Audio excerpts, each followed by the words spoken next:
जय श्री राधा कृष्ण। ओम नमः शिवाय। हमारे शास्त्रों में त्रयोदशी के दिन रखे जाने वाले प्रदोष व्रत का विशेष महत्व बताया गया है। सोमवार को आने वाले प्रदोष व्रत को सोम प्रदोष व्रत या चंद्र प्रदोष व्रत कहा जाता है। सोमवार का दिन भगवान भोलेनाथ को समर्पित होता है और त्रयोदशी के दिन प्रदोष काल में भगवान शिव और माता पार्वती की पूजा की जाती है। त्रयोदशी तथा सोमवार दोनों का सहयोग एक साथ आने पर इसका महत्व बहुत अधिक बढ़ जाता है। सोमवार त्रयोदशी के दिन पूरी श्रद्धा और विधि विधान से प्रदोष व्रत करने से जीवन में आ रही सभी कठिनाइयां दूर हो जाती है। मनुष्य को जीवन में कभी हार का सामना नहीं करना पड़ता और उसकी सभी इच्छाएं भी पूरी हो जाती है। अब आज इस वीडियो में अति पावनी सोमवार त्रयोदशी यानी सोम प्रदोष व्रत की पावन पवित्र पौराणिक कथा सुनाती हूँ।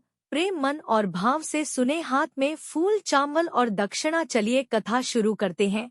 बोलो हर हर महादेव। ओम नमः शिवाय। स्कंद पुराण के अनुसार सूत जी कहते हैं, विदर्भ देश में सत्यरथ नाम से प्रसिद्ध एक राजा थे। धर्म पूर्वक राज्य करते हुए उनका बहुत सा समय सुख पूर्वक व्यतीत हुआ। एक समय शाल्व देश के राजा ने विदर्भ देश पर आक्रमण कर दिया।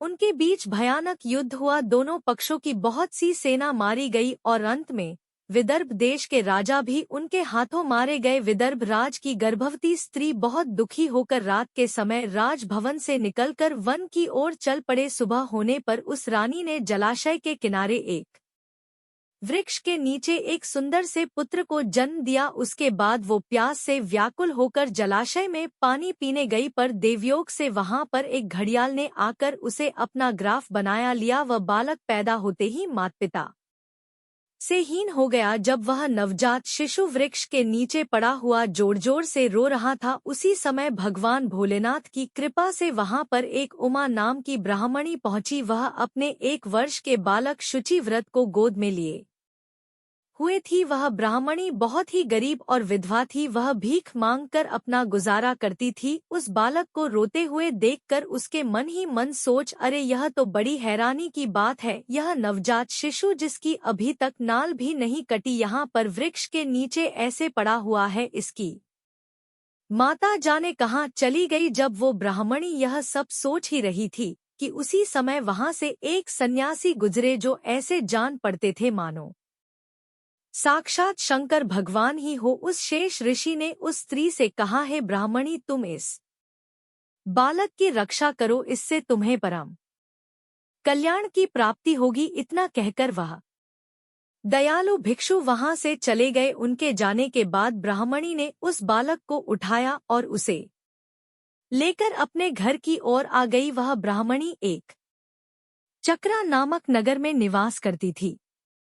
ब्राह्मणी ने उस बालक का अपने बेटे के समान ही पालन पोषण किया और उसका नाम धर्म गुप्त रखा। वह भिक्षा के अंत से ही अपने पुत्र और राजकुमार दोनों को पालने लगी। एक दिन वो ब्राह्मणी उन दोनों बालकों को साथ लेकर भीख मांगती हुई देव मंदिर में चली गई। उस समय वहां शांडिल्य मुनि पधारे हुए थे। शांडिल्य मुनि को देखकर ब्राह्मणी ने उन्हें प्रणाम किया और बोला, हे मुनि श्रेष्ठ, एक सन्यासी के कहने पर मैं इस बालक को अपने घर ले आई। अभी तक मुझे इसके कुल का पता नहीं, फिर भी मैं अपने पुत्र की तरह ही इसका पालन पोषण करती हूँ। अब ज्ञान के नेत्रों से देखकर मुझे बताएं कि यह बालक किस कुल में उत्पन्न हुआ है और इसके माता पिता कौन है। अब उन मुनि शेष ने कुछ क्षण के लिए आंखें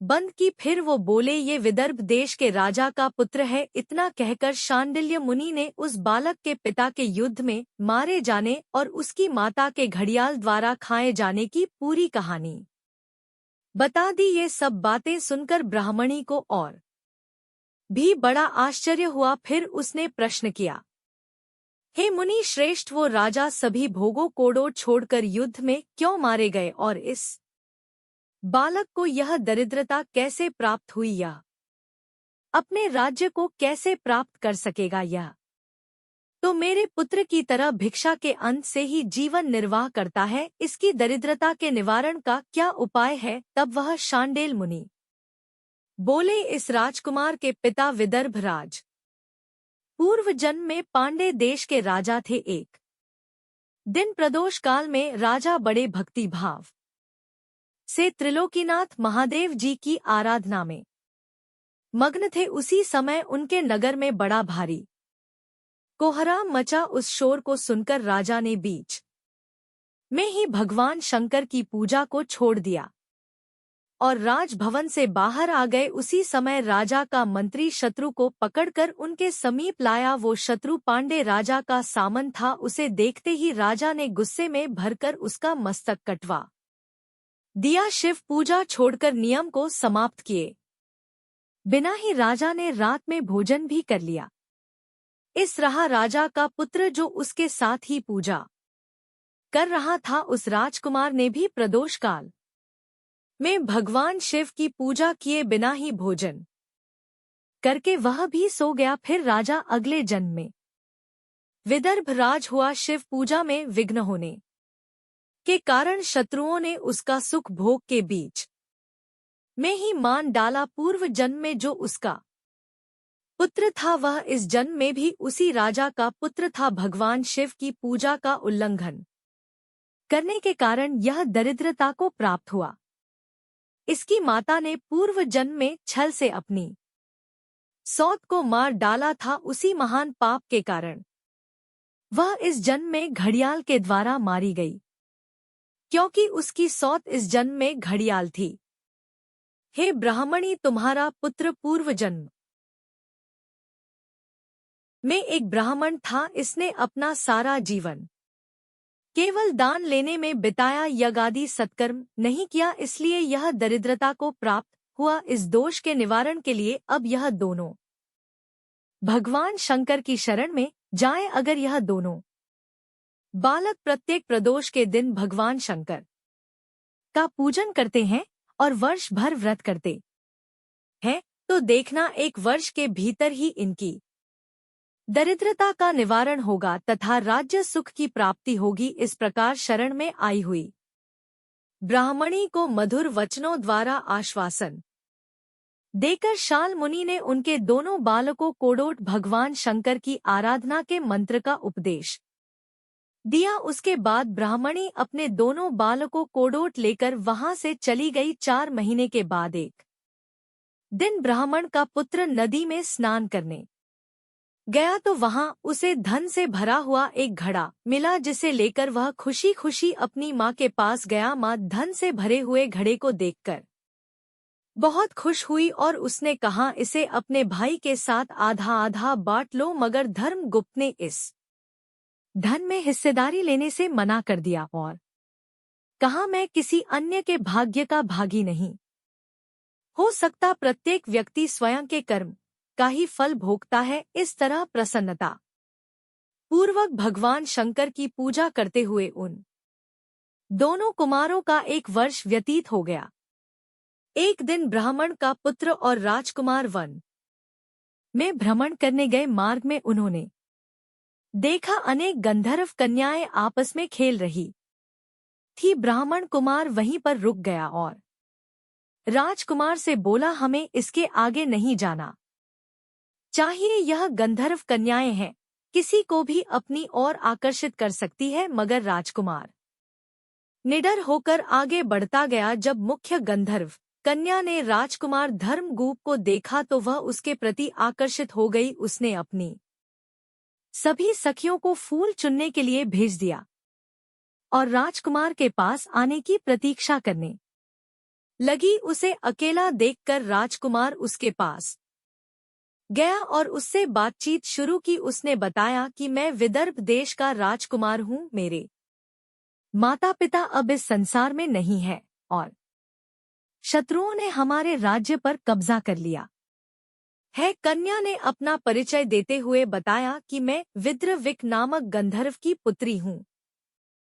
मेरा नाम अंशुमति है और मैं गायन विद्या में बहुत प्रवीण हूँ। उसने यह भी कहा कि मैं आपसे विवाह करना चाहती हूँ। इतना कह के उसने अपनी मोतियों की माला निकालकर राजकुमार को पहना दी। राजकुमार ने पूछा, तुम राजपाट गवा चुके राजकुमार के साथ कैसे रह पाओगी और अपने माता पिता की अनुमति के बिना तुम मेरे साथ कैसे आ सकती हो? इस पर अंशुम बोली, चाहे जो भी हो जाए मैं वही करूंगी जो मैं चाहती हूँ। तुम 2 दिन बाद प्रातःकाल मुझे यहीं आकर वापस मिलना। इतना कह के वो वहां से चली गई। राजकुमार ने वापस आकर ब्राह्मणी और उसके पुत्र को सारी बात बताई। वो दोनों बहुत खुश हुए। 2 दिन के बाद राजकुमार पुनः उसी वन में गया। उसने देखा अंशुमति अपने पिता के साथ का इंतजार कर रही है। तब गंधर्व राज ने राजकुमार से कहा, मैं कैलाशपुरी गया था। वहां भगवान शिव और माता पार्वती ने मुझे बुलाकर कहा कि धर्म गुप्त नामक राजकुमार राज्य से विहीन होकर भटक रहा है। जाओ और उसका राज्य पुनः प्राप्त करने में उसकी सहायता करो। मैं उनकी आज्ञा के अनुसार अपनी पुत्री अंशु मति का हाथ तुम्हारे हाथ में दे रहा हूँ और राज्य प्राप्त करने में मैं तुम्हारी पूरी सहायता करूंगा। मेरी पुत्री 10,000 वर्ष तक तुम्हारे साथ इस पृथ्वी पर रहेगी और जब तुम शिवलोक में जाओगे तब भी वह इसी काय में तुम्हारे साथ रहेगी। भगवान शिव के आदेशानुसार राजकुमार धर्मगुप्त और अंशुम का विवाह हो गया। अंशुम के पिता ने अपनी गंधर्व सेना राजकुमार को दे दी। सेना की सहायता से उसने अपने शत्रुओं को परास्त किया और अपने पिता का खोया हुआ राज्य पुनः प्राप्त किया। अब राजकुमार धर्मगुप्त राजा बन गया। उसने अपने ने बुरे दिनों में पालन करने वाली गरीब ब्राह्मणी को राजमाता का दर्जा दिया और शुच व्रत को अपना छोटा भाई माना। इस तरह नियमित रूप से प्रदोष व्रत करने से ब्राह्मणी, उसका पुत्र शुचि व्रत और राजकुमार धर्मगुप्त को धन धान्य तथा सुख संपत्ति की प्राप्ति हुई। पिछले जन्मों के दोषों का निवारण हुआ, पापों से मुक्ति हुई। सूझ जी कहते हैं, जो मनुष्य प्रदोष व्रत के इस पुण्यमय महत्तम को पढ़ता, सुनता अथवा दूसरों को सुनाता है, उन्हें 100 जन्मों तक कभी दरिद्रता प्राप्त नहीं होती और अंत में वह ज्ञान के ऐश्वर्य से युक्त होकर भगवान शंकर के परमधाम कोडोट प्राप्त होते हैं।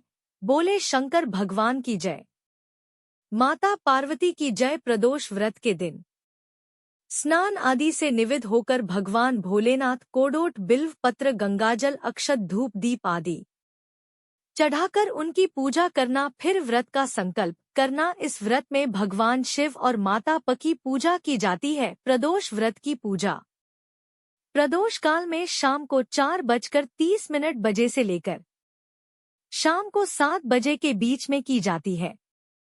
शाम को एक बार फिर से स्नान करके भगवान भोलेनाथ की पूजा करें और दीप अर्पण करें।